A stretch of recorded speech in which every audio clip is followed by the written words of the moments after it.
And then he'd come home at night and he's tired. He's been chipping concrete. He's been riding on the side of a building in the sun, baking all day.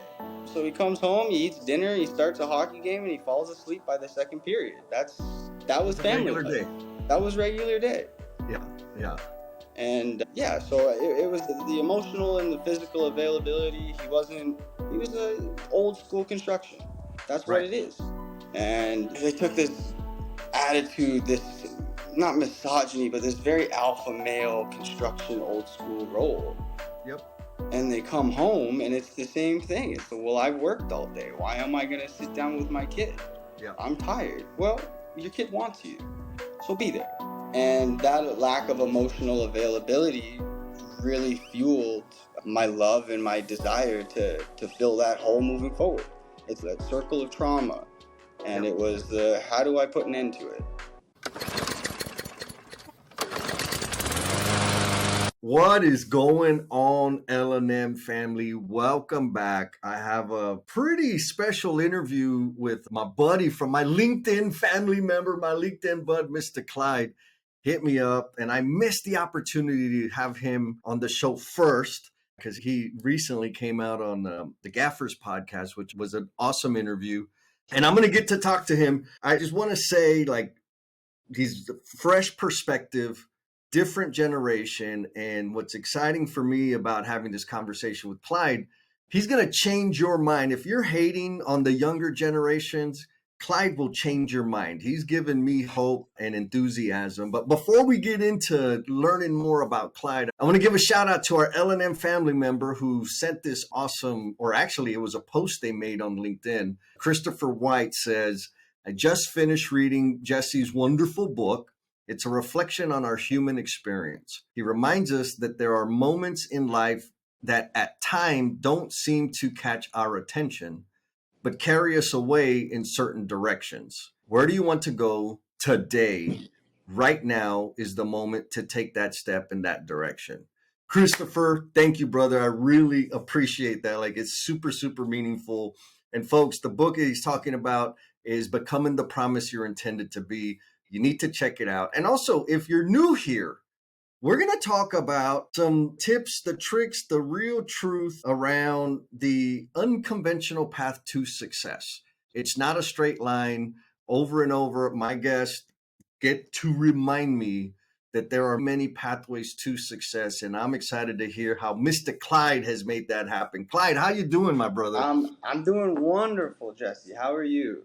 Oh, man, I'm living the life. I'm so blessed. I've got nothing but gratitude. If I wanted to complain, I'm sure I got a million things to complain about, but it just ain't worth it. There's always something, but it ain't worth it. You just smile and keep moving. That's it, my man. That's it. And so I'm excited because you've just had a big switch, a big transition. I did. How are things in your world, my man? Amazing. I put myself in a place where I didn't think I would end up, didn't know it existed. It just seems that everything that I've been doing and the effort that I've put in, it's coming through. I'm seeing it now. And it's a huge motivation to be able to sit back and go, I did this. It wasn't luck. It wasn't anything. I did it. 10, 4.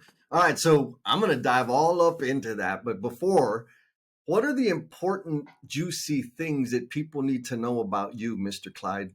About me? Yeah. I'm a family man. I'm a dad. That's my biggest descriptor. Anybody asks me anything, they don't ask me what I do, I'm a dad. Doesn't matter what my work is. It doesn't matter what my life's like. What matters is the family and being a father. Yeah. Everything else will fall into place. Everything will be what it is. But that family is the most important to me. So juicy details, I don't know. All I know is I started from the bottom. Yep. I started dirty. I started messy. I started in the field, boots on the ground, learning. And now look, I'm in a dress shirt. I love it. So 2 things. It's clear that being a father is a really important thing for you. Mm-hmm. And I know because I got to listen to your other interview. Thank you for that. Of course, man. You're welcome. Yeah, you said, dude, it was good stuff. It means a lot. And so weight or the value that you place on being a father, how much of that is tied to the experience and relationship between you and your old man? All of it. Yeah? Why?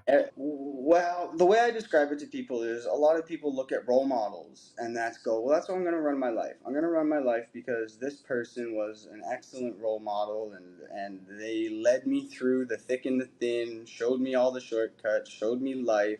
I didn't have that. I learned what to do by seeing what not to do. And I didn't have the family aspect that I wanted. So I don't know why, but I got that at an early age. That there was a piece missing, and it's hokey, it's corny, but there was many times in school where they asked me, "What are you gonna do?" And I'm like, "I just want to be a dad." And a girl dad. I know that's a lot of things. A lot of guys are like, I want this kid to be able to swing a baseball bat just like I did and stuff like that. I'm like, I just want a little girl. Yeah. I just want love and I want to be able to give it and I want to be able to be what I didn't have because sure I'm here now and yeah, I've done well for myself, but what could it be? Yeah. What could have been different if I had that? And I'm not letting my family go without that now. 10-4. So, for clarity, I think I got from your other story that it's not like your father was absent, but the relationship or maybe his availability is what you're talking about in terms of I didn't have that. Am I off Yeah. base? No, you're not off base. There's the physical availability and then there's the emotional availability. Construction industry's hard. Mm, It's 12-hour days. I used to wake up at 5, 6 in the morning just to see my dad for half an hour while he sat there drinking coffee, watching the news, right, right. the breakfast news. And that was the time I had. And then he'd come home at night and he's tired. You've been chipping concrete. He's been riding on the side of a building in the sun, baking all day. Yep. So he comes home, he eats dinner, he starts a hockey game, and he falls asleep by the second period. That It was was a family regular life. day. That was regular day. Yeah, yeah, And yeah, so it was the emotional and the physical availability. He wasn't.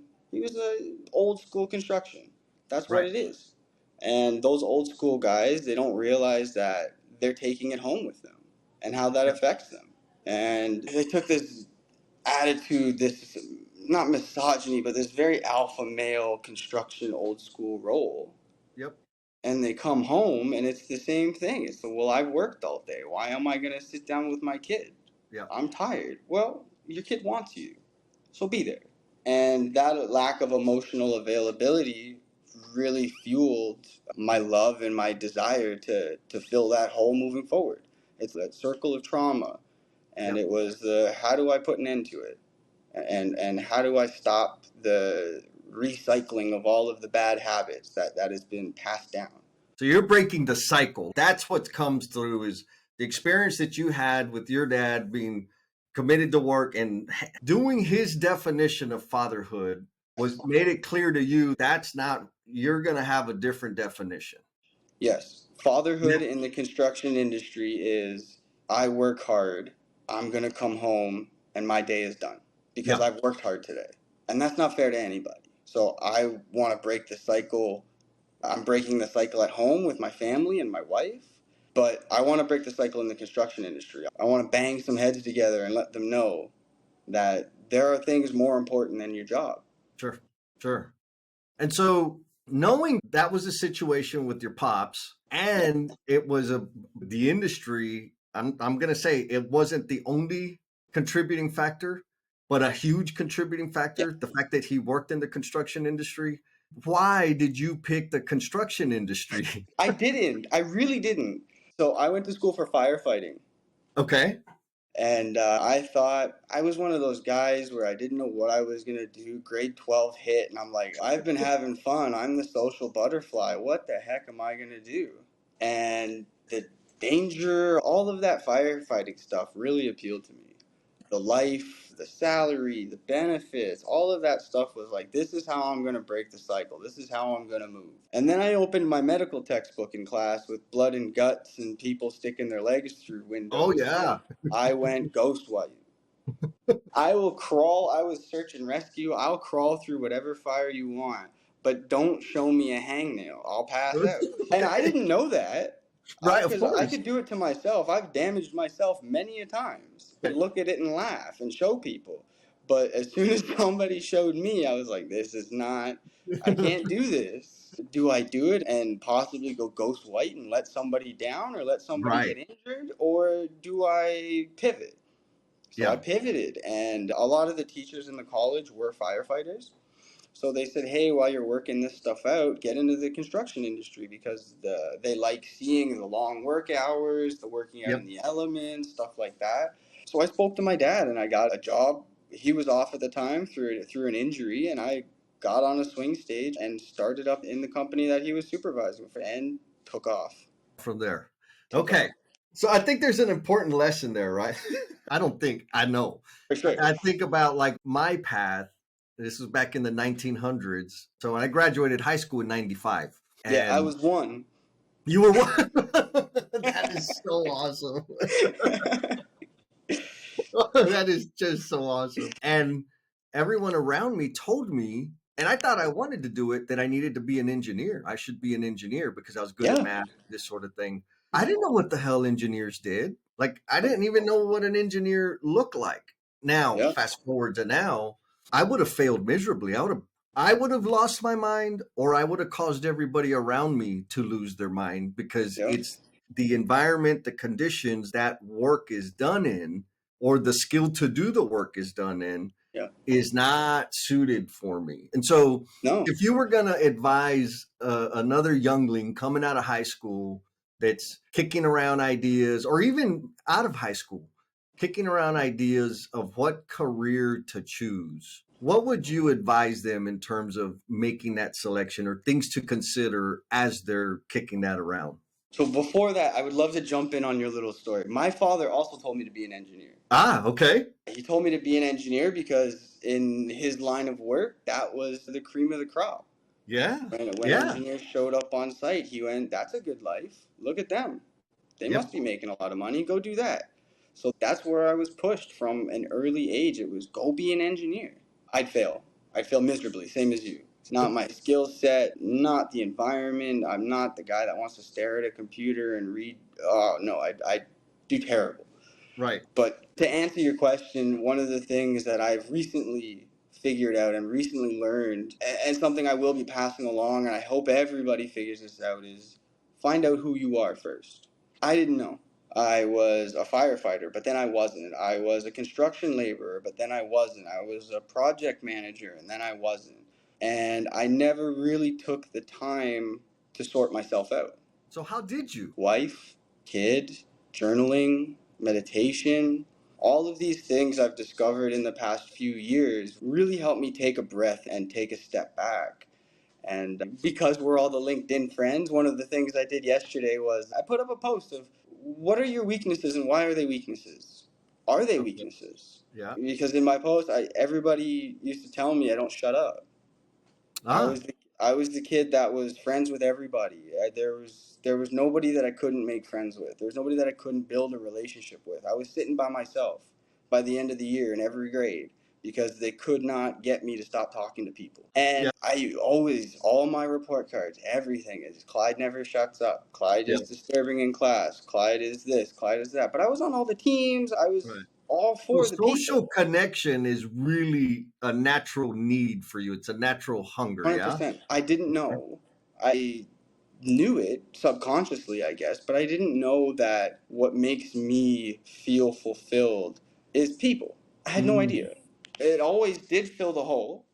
I knew that subconsciously, but I wasn't aware of it. I did not make myself aware of it. yeah. And a lot of thought, a lot of reflection went into it, and I went, what am I good at? I was told I talk too much, but I'm really freaking good at it. Yes, I love it. So what can I do?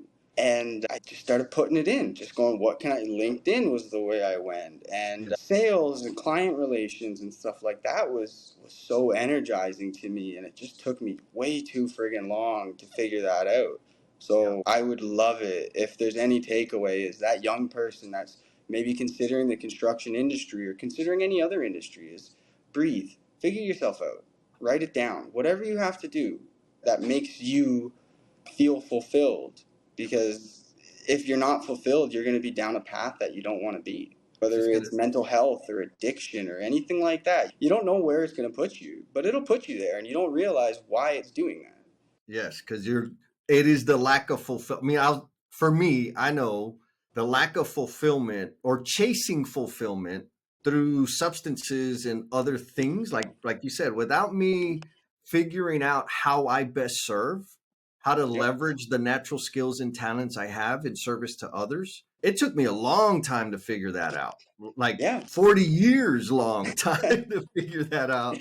And Yeah. and there was a big chunk of that time where I filled that gap with self-destructive behaviors. And Yes. so now you probably experienced this. You come out of school, you're going down a path, you said, oh crap, like hangnails, negative, I can't do the fireman thing. The people around you are suggesting that you do a certain thing. Yep. And you come to terms with, no, but I need to do this thing.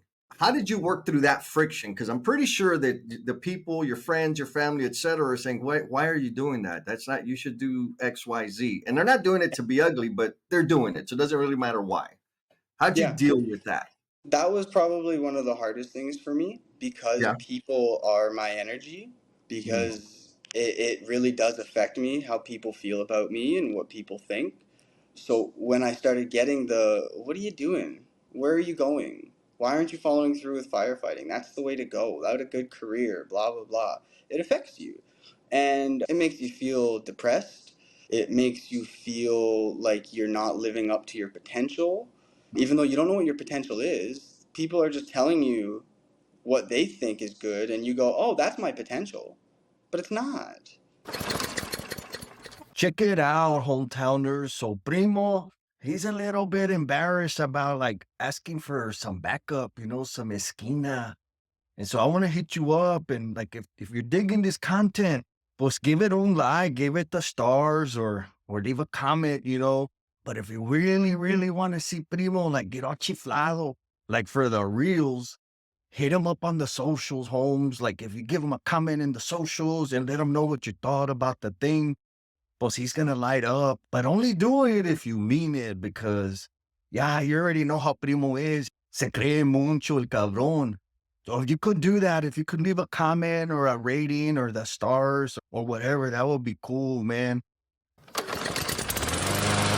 You know, Clyde, I heard this. I'm going to make it sound like I'm super smart. I was doing research. And it was really a video on TikTok where I heard him say this. They say, I was like, oh my God, yes, because I've done that. Like, I've tortured people unintentionally because I decided that they had greater potential. And so, anyways, the little thought was part of the problem with us is that we see the resources an individual has access to, and we think about how we would leverage them, and we call that seeing their potential. Right. And that's like, when I heard that, I'm like, oh, that's why some people, I drive them crazy or run them ragged, is because I'm thinking about what I would do with that bucket of goodness that they have. That's not the same as what they will do. The best way, I mean, this is where I'm at with the whole thing, is it's not necessarily driving them, pushing them to meet their potential. I would do better to help them become more resourceful because they have access to resources. All they need to figure out is how to use them and do what they want with them. What do you think about that? The way I like to think of it is bowling. Bowling's interesting because you'll treat the pins as life goals, right? Okay. And anybody can throw a bowling ball down, and yeah, it might end up in a gutter, and you might be homeless, you might be making paychecks, you might be ending up in a gutter. That's a Right. chance on every throw, and then there's a chance of hitting every pin down. So when people talk to me and when I try and support people, I tell people, don't be the bowling ball. You're not the bowling ball. Be those guides on the side that protect people from hitting the gutter. Yes. Yes. That's all you need to be. They will chart their course. They Mm. will know themselves better than anybody. You can talk to them, you can guide them, you can lead them to self-discovery, but at the end of the day, it's self-discovery, and it needs to happen by themselves. Amazing. Be the guide, be the bumpers. Don't be That's the it. bowling ball. Don't be the bowling. You're not the bowling ball. You're I'm not. guilty of being the bowling ball. Everybody is. Everybody is. It's not like everybody's perfect. I Right, have a right, right. 4-year-old daughter, and there's times where I see her Woof. and I go, I'm going to be the bowling ball here. Yeah, There's times where maybe somebody needs that, right, but you can't make that decision for them. right, right, right. You be the guides, and if they decide, hey, I want you to throw this one, you throw this rock for me, then sure. But Right. it's a path of self discovery that people need to be led on, guided through, not led. Yes, yes. So at the top of the call, you talked about like you got to where you're at and it wasn't luck. And I know you just made a career change. Yes. How much luck was involved with that? Some. Yeah. It was timing. I wouldn't say luck. The whole career change happened because of me making myself available. It was people in the industry noticed me through Okay. LinkedIn, through me putting myself out there, through training courses where I would not sit around with my team or not sit around with the other construction guys learning stuff. I Mm. walked over to where the trainers were. I walked over to where that table of suits were. And I did what I did best, talked. I just I love that. I went, screw it. I'm gonna talk. I don't know what I'm gonna talk about. I don't know these people. I don't know their names, but I'm gonna go in and talk, and I'm gonna see where it gets me. Yeah. Yeah. And I was doing it for my previous company. I went, look, I want to get into the sales of my previous company and all of that, and I'm a full supporter of whichever company I'm with. So I talked Yeah. and I met people, and then they added me on LinkedIn and blah, blah, blah. And then I got a phone call one day with a job opportunity. Nice. I didn't seek it out. I got a call and I felt so fulfilled at that moment because I went, I did that. They called me. How good does that feel when somebody calls you and Oh saying, man. we would love it if you applied for this position. We think you have the right stuff. And it Wow. all just started to click. It was so cool. Yeah. So there's some simple but monumental things that you pointed out, right? Eating lunch with different people. Back when I was a installer, plumbing, one of the things that helped me progress in my career is I didn't just hang out with the plumbers anymore. I would spend time with the Mm-hmm. sheet metal guys and the Yeah. electricians and the carpenter to get and build relationships, learn what the hell they do, and also Yeah. help them know that, I'm here. And that's like so small, but so huge. When you're at a training, Mm-hmm. yes, you're probably there with a group of people from your company, but go meet new people, introduce Yes. yourself, learn something about them is so powerful. Now, I know you keep saying like I like to talk, I'm good at talking. Same, right? Every now and then Yeah. people will ask me like, "Man, I hear you're a motivational speaker." I'm like, "No, I'm not, but I just talk a lot." And it's kind of funny because when I was in school, my teachers would tell me, "You're never gonna get anywhere because you talk too much." And I'm like, "How you like me now?" Because that's all Yeah. There you go. which is a little rude, but I do it with intent now. Before I just did it all the time. So Yeah. when you're like, you decide, okay, I'm going to go sit with people. How complex is it? What is your thinking when you're in a new situation, a new environment with new people? How do you decide who you're going to go talk to and how you're going to go about it? The reason I'm asking is for the youngling out there, right? For that young professional, that's not a common practice for them. What are the basic fundamental things they should be thinking about so that they can help people know? So I don't know if this is going to be applicable to everybody, and we'll get a little bit deeper with who I am. I realized as an adult that maybe the way I process things are a little different. Sure. So I went to a doctor and started doing stuff. Found out I've had ADHD my whole life. Okay.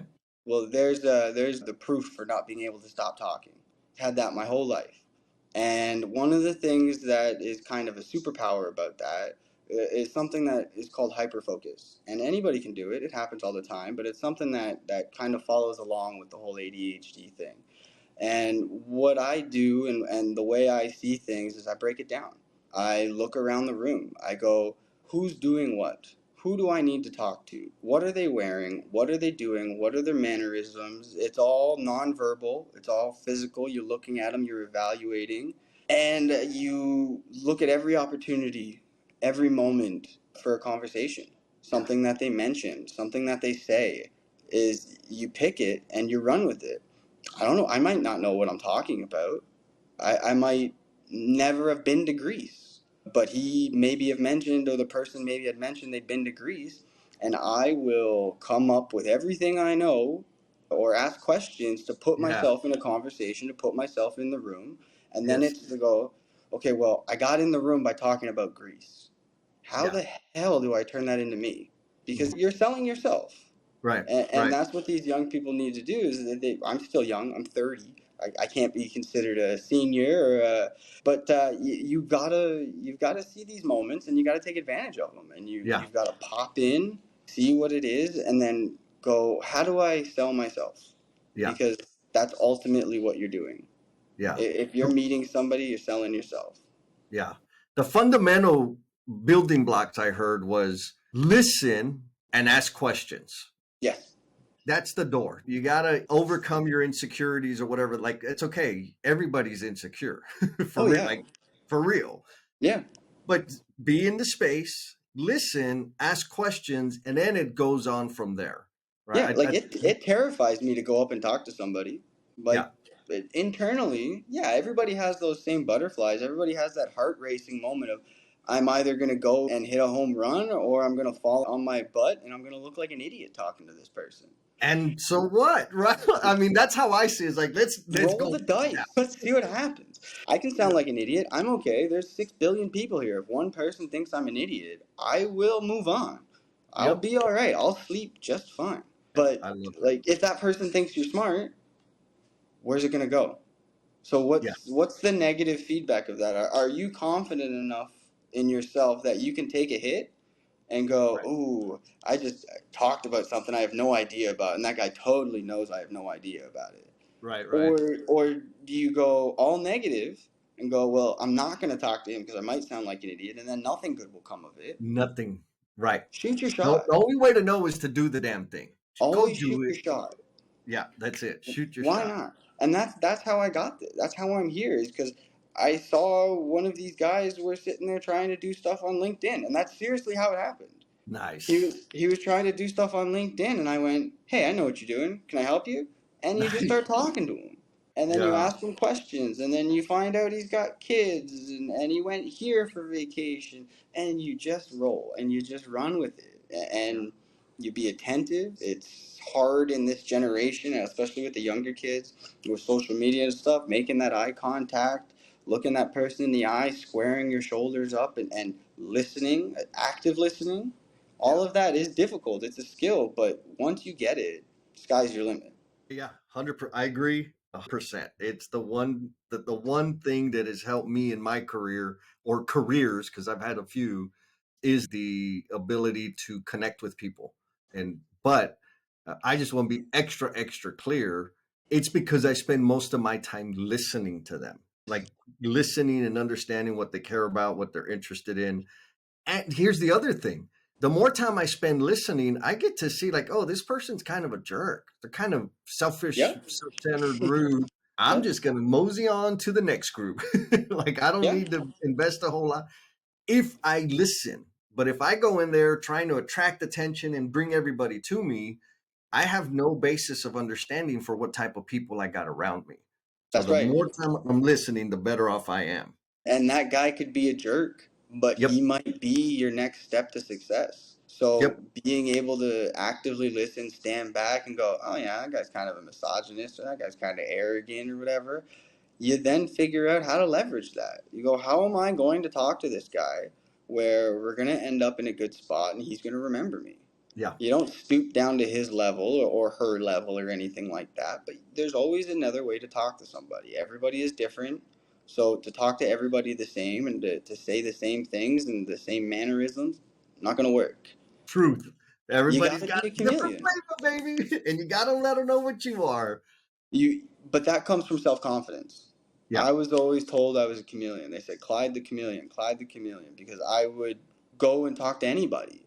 And I would go and hang out with the music kids in school. And then I'd go down the hall and hang out with all the math kids. And they'd put me in any class. And what do they like? Who are they? And how can I be who I am while still addressing that person's needs and that person's wants and desires and all the things that they consider successful communication. You Yeah. can't be the same person to everybody, but you can be the same person down here. Be you. But at the same time, you got to talk to people differently. Everybody's Yes. different. Yes. Everybody has different motivators, different desires, different wants, and Yeah, figuring that out. That's the magic. And so that's the magic. you talked about helping this guy on LinkedIn, and I want to make sure that like we hammer on this point because I know you're not on LinkedIn passively. You're using LinkedIn for a very specific purpose. So what is that purpose? I didn't know at first. Yeah? I jumped on LinkedIn with my first company because I knew it was essentially the social media platform for professionals. Yeah.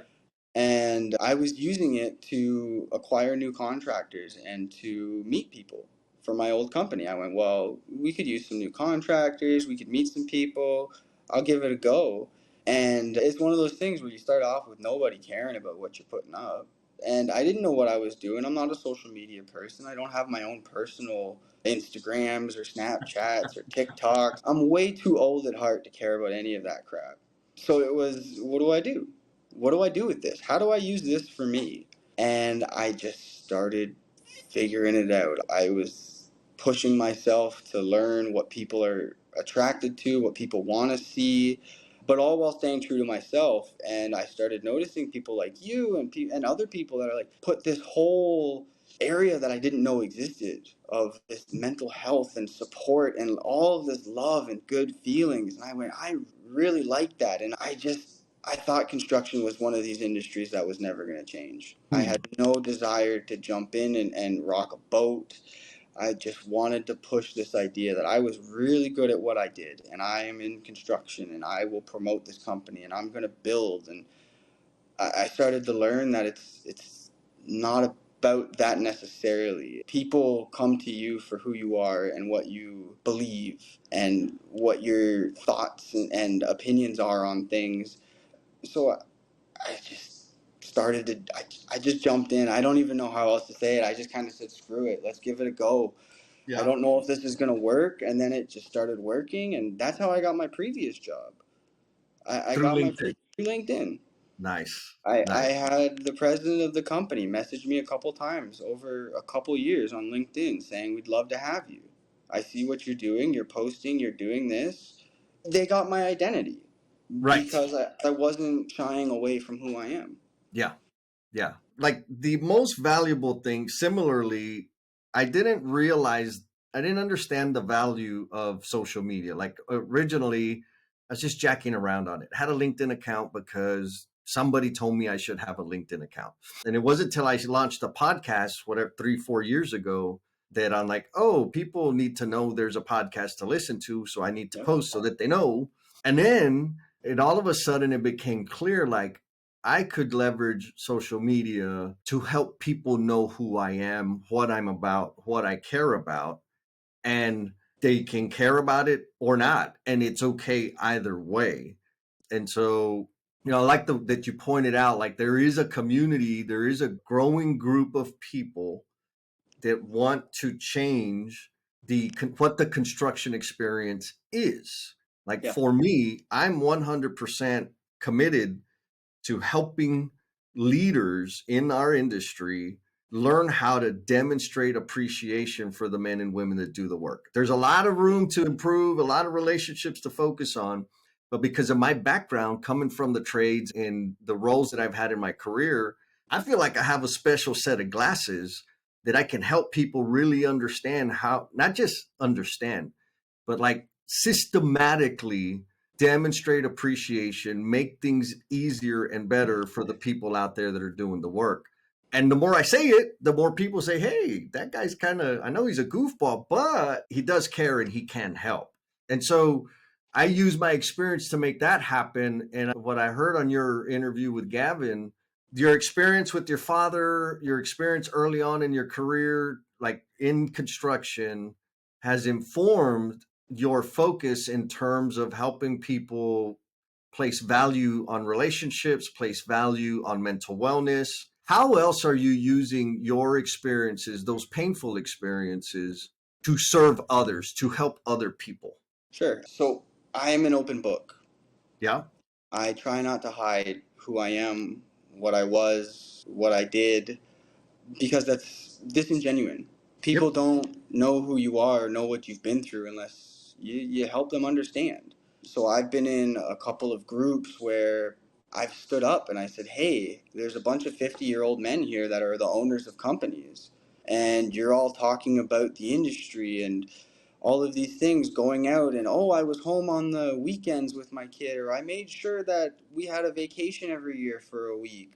And I stood up and I go, hey, coming from the third generation of construction, coming from having a father that's been in it for 25, 30 years, I can tell you that's not enough. Woo. I'll tell you Yeah. right now, it's not Yep. enough. I've gone around the room and I said, how old are your kids? And they're my age. I said, Yep. so listen up. It's not enough. A once a year vacation is not enough for your child to feel like they have a father or a mother. You can be a placeholder, but you're not fulfilling your role. Yeah. I'm And sorry, it's harsh.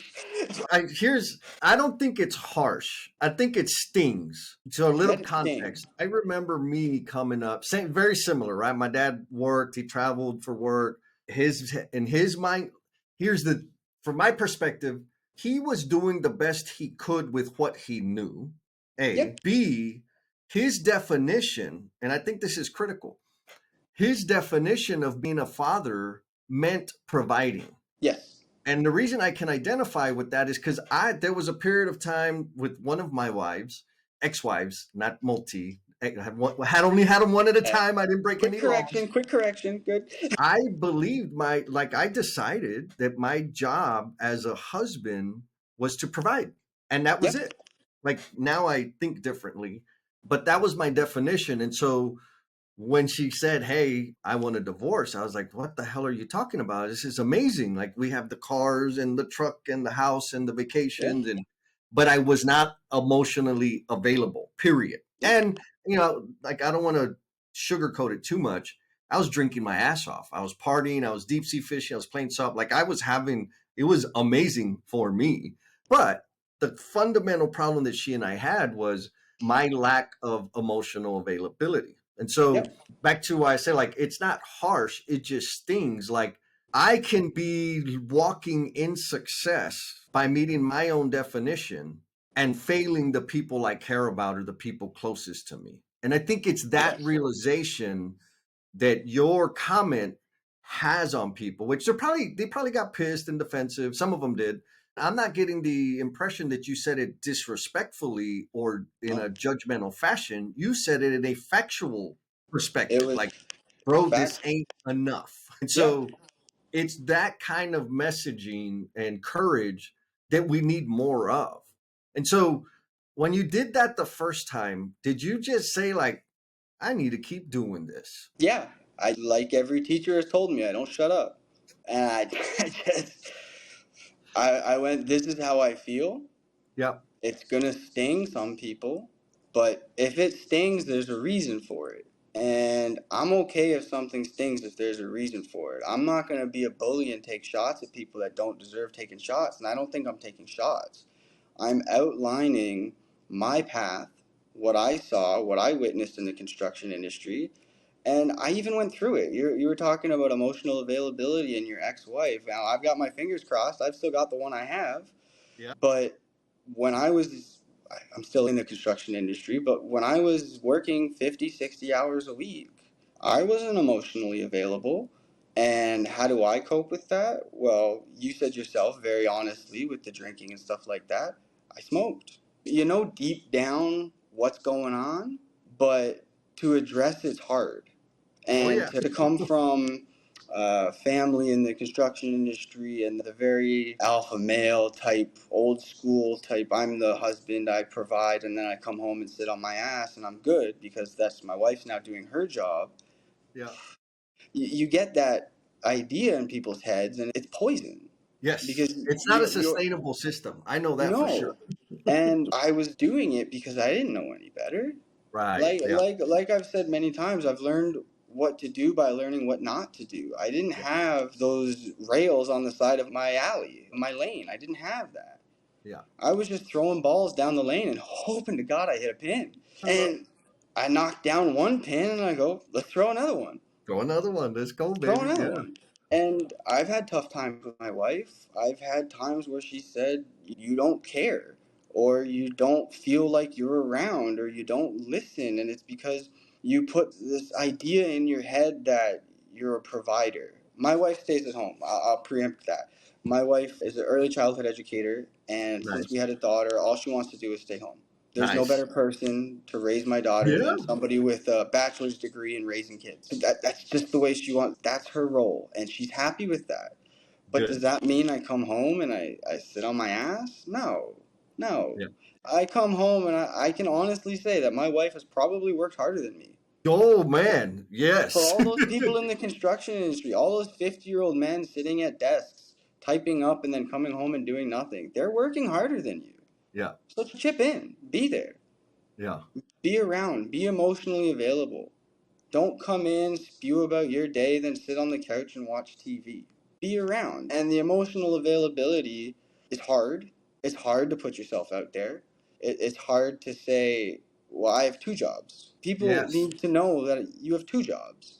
Whether Yes. it's a husband and your job, whether it's a wife and your job, you have two jobs. I love And that framing, Clyde, because I have an issue with the idea of work life balance. I think of it in terms of intensity, because I know that if I would treat, rather, when I decided to start treating all of my commitments and responsibilities with the same intensity, people were happier. Like I was a better brother, a better son, a better all of the above.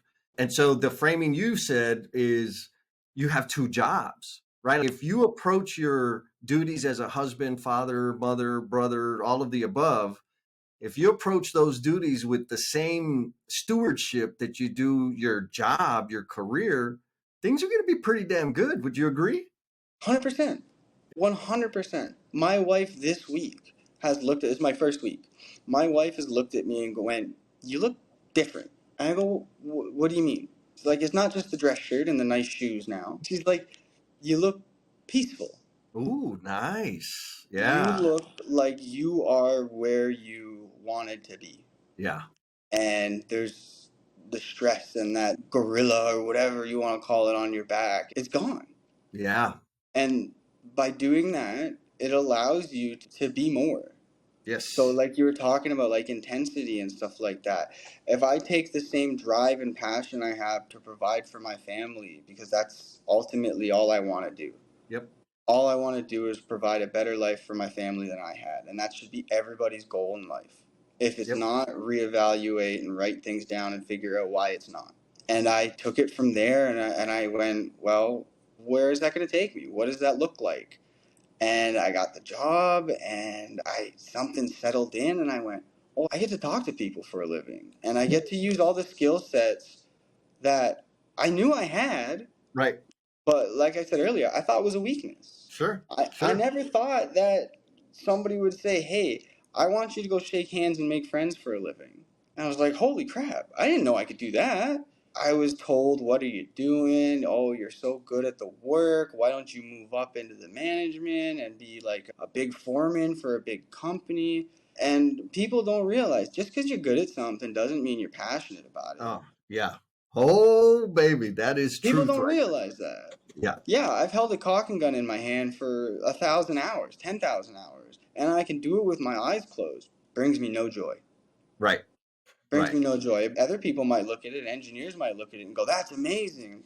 Yep. Brings me nothing. Does nothing for me. Yep. No, I think that's super, super important. Part of the reason I got out of that helped me make a shift in my career is I used to be excited about, driving through town and say, man, I was on that project or I help on that project. Yeah, yeah, yeah, yeah. And then all of a sudden, they all looked the same to me. All they were was another damn budget, another damn schedule, a whole slew Yep, of meetings, a whole bunch of pissing and moaning, screaming and yep. cussing.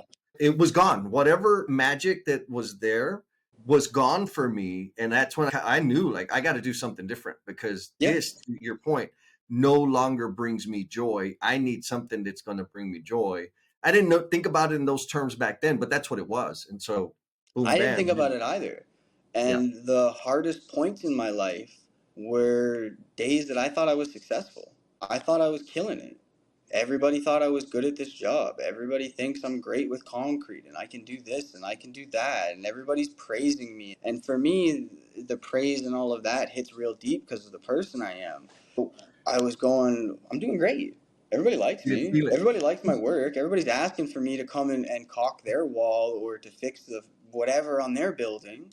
But there was just an emptiness. It was just Yeah. another wall. It was just Yeah. another building. It was just another color. Like I didn't care. Yeah. Yeah. And it's the finding what you care about is Yes. so damn important. It's not living up to other people's expectations. It's not what you think success looks like in life. It's what does success look like in life to you is more important. Yes. Yes. Dude, so amazing. That's gold right there. Thank So you. I'm gonna get us coming around, sliding into home. Got the closing question for you. Are you ready? Hit me. Yeah, I love it. What is the promise that Clyde is intended to be? I promise to be myself. Okay. That's all I can promise anybody. Yeah. I'm going to be myself and prove to myself that I'm happy, that I worked hard, that I've earned it, that I put the puzzle pieces in myself. And I know that there's mentors and I know that there's all these other things and all the timing and all these things lined up. But at the end of the day, because I was true to myself and because I promised to live every day as who I am and not who the next person wants me to be and who I think somebody wants me to be and who I think my family wants me to be, I'm just going to be me. And where I am, like my wife was concerned about me taking this job. She had no idea. She goes, "You've just been with your company for a year." I hadn't even been with them for a year, and I love those guys, and they were great to me, and I had no desire to leave. But because I was true to myself and because I know who I am, when the opportunity came knocking, all of those puzzle pieces fit together, and I go, oh, I didn't know what the final picture of the puzzle looked like. It's building a puzzle with not knowing what it looks like. Nobody Yeah. gave me the box. Mm. And I finally put those last couple pieces together, and I went, oh, it's me. This is it. Yeah. This is me. It's not the job. It's not the position. It's not the money. I don't care about making $1 million. I don't care about making $500,000. I came from lower class. I watched so many things, money issues and things like that. I grew up getting things taken away from me because my sister needed it and stuff like that. Like it's not anything about that. I was true to myself, and regardless of where it takes me with money or taking care of my family, it was something clicked. Those last couple puzzle pieces went together, and I took a step back and I found out the puzzle was actually just a picture of me. Bam. Dude, that was good. Did you have How's a good that? time, man? I always have a good time talking to you, man. Always. Dang, you stuck around all the way to the end. And I hope the reason you stuck it like all the way through was because you were getting a lot of value out of the conversation. I always give at least one, most of the time, a handful of good nuggets, good ideas, good perspectives that I can take and apply into my life going forward. That's the whole point. I want to share that with you guys and also highlight the amazing people that they are. And I want to end this by saying, if you feel like you've been living out a script that was written for somebody else and you feel like you're in the wrong skin, I know that life. And all I did was numb myself to make it through to another day, which if you're there, you know how hopeless that feels. I want to recommend that you check out Becoming the Promise You Are Intended to Be. The stories in this book will help you know that you're not alone. They're my personal stories, like the real stuff that I went through, and I'm sharing them because it helps keep me sober. It helps me contribute my gifts and my talents in service to others. It helps me turn my failures, my shame, my embarrassment into something useful and positive. So check it out. Be kind to yourself, be cool, and we'll talk at you next time. Peace.